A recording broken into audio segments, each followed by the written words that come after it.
Hey guys, Maricillis here. Today I'm going to be going over with you guys a bunch of tips on paintings and how to hide kind of, I guess, storage areas or the likes.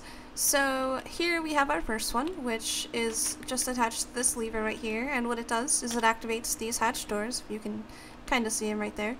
And basically it doesn't allow a player to kind of get through it. So it's almost like, you know, if you're a player and you're in somebody's house or whatever, you would just assume that it's just a painting on a wall. But as you can see, it's because the hatch doors are down, or the trap doors are down, so you can't get inside of them. But when you flip the lever, you can get inside of it, all is well.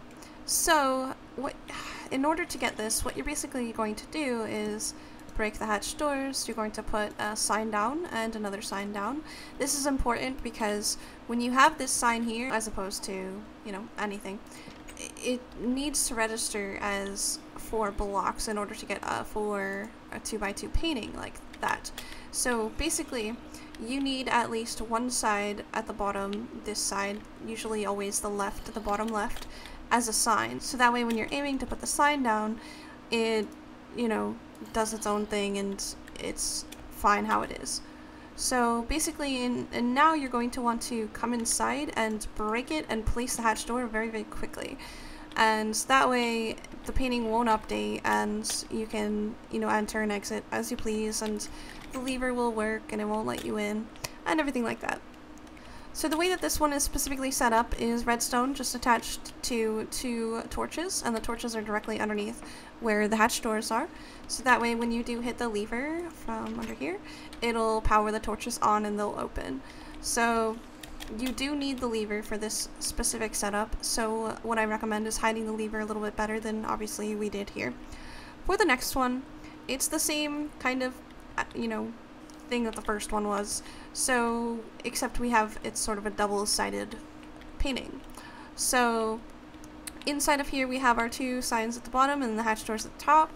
That way when you hit this, the hatch doors actually drop down to the center, so it's the same kind of aspect. And then when you flip it, you can see that the hatch doors are up and you can enter.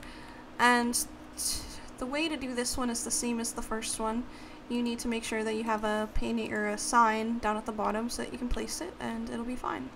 For this one, it's a lot harder to kind of do because it takes a lot longer to get the large paintings, but it's inside of here we have signs set up so that they're kind of attached to each other going across the whole width of the painting, except for we have a wall of stone. I'll show you right over here. So in order to get the large 4x3 paintings, what you're going to do is you're going to count 2 blocks over. This is the second one over, and you're going to place it, and wow, that was really lucky, and you're going to get your large one. If you are aiming for the bottom left or whatever, it's not going to work. And as you can see, the signs are set up wrong here, so what you're going to do is you're going to go, because it matters usually for paintings except for large ones. For large ones you're going to be aiming to this block right here for 4x3. If you want just a normal, you know, 2x2 painting, that's how it works. You aim to the bottom left. So if you want the big 4x3, that again was really lucky, you're going to want to aim right there. So again, aim right there. Let's see if we can get lucky again. Of course not. So that's how you make this one, and you just, you know, add the signs. And if you want to kind of cover up the sides, because as you can see for these paintings you can actually kind of see inside of there, like you can kind of see the chest inside there and everything like that. You can build out the wall a little bit more or whatever, you know, to kind of disguise a little bit better. And you know, you can have a whole wall of these paintings with only one that actually has the vault behind it, or whatever you want. And you can even have just a little ledge here, so that way, you know, if people are inside your house trying to walk against here, they can't get in here until they jump and enter. So there's a lot of things that you can kind of do with this, and a lot of people do know about this, but some people don't, and I just wanted to kind of show you guys some cool things to do. So this one is another clever little design. You can actually access this chest here.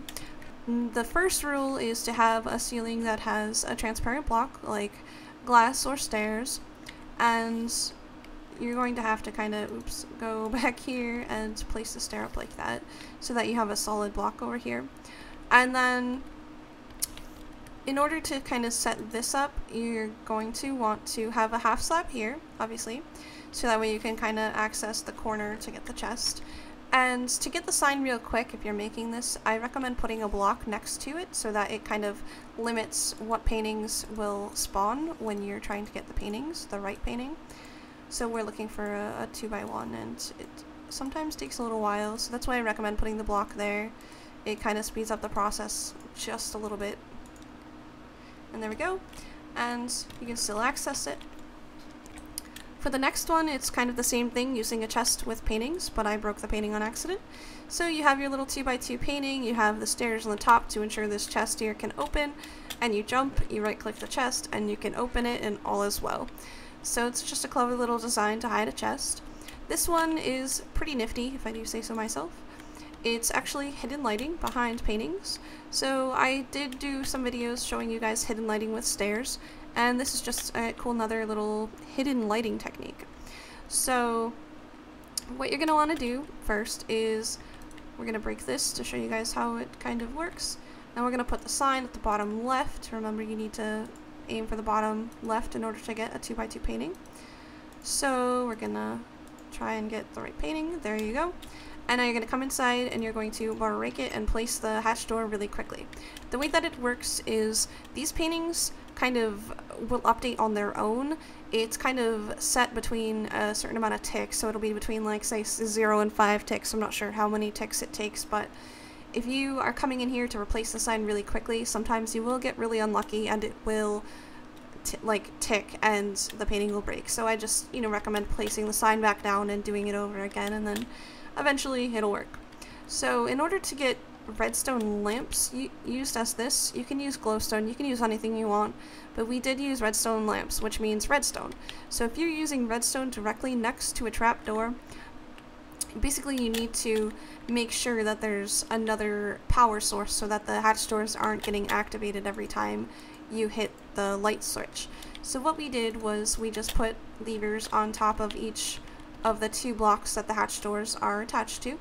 As you can see, the levers are directly below and above each of the trapdoors. So that way when we do hit the lights, it doesn't affect the trapdoors at all.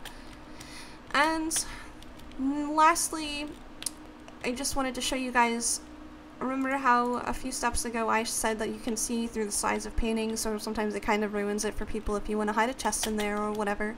Well, if you use the hatch doors like so, that's why we did add the hatch doors here instead of putting the paintings directly on top of the lights, is because that way you can't see through the sides. And see, if I place a sign back, you can actually see through it a little bit. You can see the redstone lamp right there, you can see the sign. So that's why I recommend just putting the hatch doors there, so you can't see through the corners like you can over here. You can see the redstone is right there. And so those are my quick little painting tips, and I hope you guys learned something that you'll be able to use in your little vault, your house, or anything like that. And be on the lookout for the next Let's Play that we recorded. We did Skyblock, and I can't wait to show it to you guys. If you have any future tutorial ideas, feel free to leave them in the comments below. Don't forget to subscribe. We have so many new videos coming out, and thank you so much for watching.